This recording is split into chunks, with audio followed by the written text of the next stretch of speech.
What do Monkey Hour, Holland, and Oberheim Synthesizers have in common? Jump by Van Halen on Tales of the Number 1's with Jonas, Thorell, and Indy Neidell, February 1984.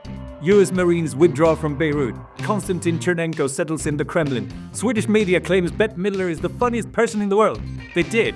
And February 25th, Jump by Van Halen hits the number 1 spot, knocking off Culture Club's Karma Chameleon after its 3-week run. I'm Jonas Thorell. Welcome to Tales of the Number 1's, the show where we tell you the true tales of the Billboard Hot 100 number 1's of a specific year, one by one. We're now on the third number 1 of 1984 and... Wait, whoa.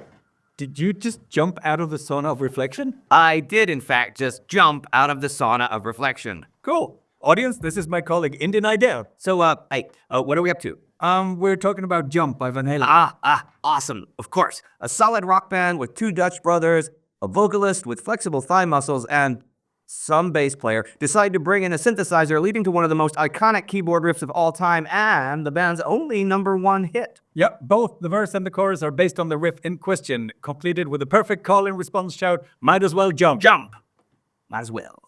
Although Jump wasn't recorded and released until 1983, Eddie Van Halen had come up with an embryo of the song as early as 1979, and the synth riff in 1981. The riff, however, made singer David Lee Roth veto the song over and over again. Why? Well, because of its supposedly not rocking nature. By 1983, though, Eddie had built his own studio, which he called 5150, after the California law code, the legal code, for a situation where a police officer might arrest a person who is likely to hurt him or herself or other people because of a mental disorder. Wow. I learn something new every day. Eddie recorded Jump in the studio, where there was no David Lee Roth to protest, with the help of his brother Alex and Don Landy, who also helped him build the studio. The Jump synth riff was played on an Oberheim OBX, played through a Marshall stack for fattening up the sound, and was, according to Eddie Van Halen, inspired by Kiss on My List by Halen. Which, in itself is actually not very rocking either. But Roth recorded the vocals in Eddie's studio, and the song was released in December 1983 as a lead single from Van Halen's album 1984. You know what I was thinking? No. The synth riff of rock song Jump is kind of the opposite of Beat It with Michael Jackson from 1983. Because, where Eddie Van Halen plays a hair metal guitar solo on top of a synth background. Except for that song, it's not just synths, it's Toto. Toto? Really. It's most of Toto actually playing on Beat It. I wouldn't have guessed that. Okay, what about the band Van Halen though, huh? Right. Edvard, Ludwig, and Alexander Arthur Van Halen. And the boy who needed monkey hours every now and then to get through school. And a bass player. Get together in Pasadena, California in 1973. Combining Eddie's virtuoso guitar playing with Roth's extravagant stage persona, they soon became a live success, filling legendary venues like the Whiskey A Go-Go. Gene Simmons from Kiss recorded a demo with Van Halen in 1976. Record deal with Warner in 1977. First record Van Halen released 1978. Huge. Endless tour and a 2-week break to record second album Van Halen 2, released in 1979. Repeat tour plus album 1980, 1981, 1982. There are a couple of things I still wonder though. Quick then, to the sauna of reflection. Yes. The sauna of reflection. If Eddie Van Halen wrote the synth riff for Jump in 1981, and David Lee Roth wrote the lyrics in 1983, how did the embryo of Jump sound in 1979 when Eddie supposedly wrote it? As a child, David Lee Roth was frequently allowed to have monkey hour because of his inability to sit still for very long. Monkey hour. Yeah. Gene Simmons allegedly helped Van Halen with their demo because he wanted to draft Eddie into Kiss. Or he just felt it'd be handy to have a super guitarist owing you a favor, should Ace Frehley suddenly freak out completely, or wind up in rehab, or worse. I wonder what Eddie Van Halen's Kiss makeup was. The sauna of reflection. Whoa! Yeah. Indy, there are several stories on what the Jump lyrics are about, and I have a theory of which one is the right one. Okay. David Lee Roth is listening to the instrumental mix of Jump, riding his 1951 Mercury convertible. Good details. He starts thinking about a man he saw on TV attempting suicide by jumping out from a building. Okay. Roth was sure that someone in the crowd gathering below would eventually shout, "Go ahead, jump." And that's supposedly the origins to the lyrics. That's pretty dark for a light song like Jump. Exactly. It's both too dark for the song and too dark for David Lee Roth.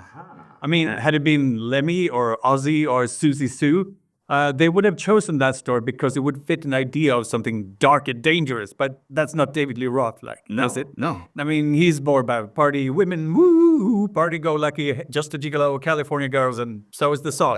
Yeah. And that's precisely why I think the Suicide Story is true, because it doesn't fit. Because it doesn't fit. Okay. Well, audience, what do you think? Is it a pickup song, a suicide song, or a karate song? Tell us in the comments. Now, let's talk about the video. Oh, gladly. As simple as the video for Jump may be, with its mimed live performance with no audience, it's a gold mine of iconic mid-1980s features. Have a look at this. David Lee Roth doing a split. Dressed in Motley Crue Shout at the Devil outfit. Guitar players pointing into the camera with their mouths open. Eddie's jacket and striped guitar. A 1,000-piece drum kit, including a gong. Headband, folded up collar. And their hair. Michael Anthony's clothes make him look like he's in a kid's show from the early 2000s, you know? Yes, that's the bass player, Michael Anthony. Okay, let's talk about synthesizers. For the video and for future live shows, Eddie Van Halen had replaced his 1980 OBX for a 1981 OBX-A, which was more stable and more reliable than his predecessor. Okay. Both machines were invented and constructed by computer engineer and physicist Tom Oberheim, one of the icons of synth history, along with Robert Moog, Laurie Spiegel, and the rest. Now, that's how I want my synths to look. Yep. Just the size of that monster, and look at the dust on it. Yeah, it's like, okay, we're using a synth, but look at the dust. We obviously don't use it very often. Yeah. All good? I feel enlightened. It's good, because time is up. No, it's not. It's not? No, it's not. This is where we tell each other and the audience a special personal memory of the song we've been talking about in this particular episode, if we have one. Do you have one? Oh, we do have one. I remember a friend having the poster with the 1984 record cover with the baby angel smoking a cigarette. I also remember he had a JVC keyboard that would distort if you played an F with an augmented third, and only if you played that chord. We played that chord a lot, and it sounded exactly like this. That's a good chord. Do it again. Okay. It really makes you long for the A. There we go.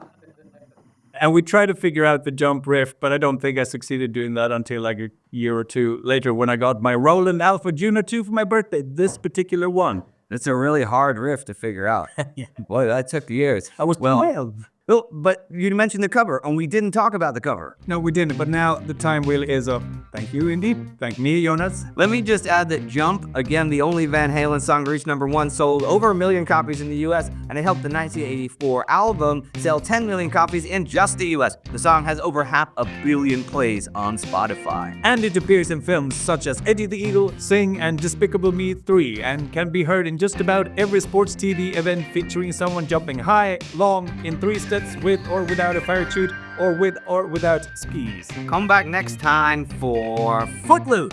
And wait, see you. And now, a word from our sponsor. Monkey Hour Malt Liquor. Monkey Hour, super strong, super smooth. Go ahead, jump. Might as well with Monkey Hour Malt Liquor.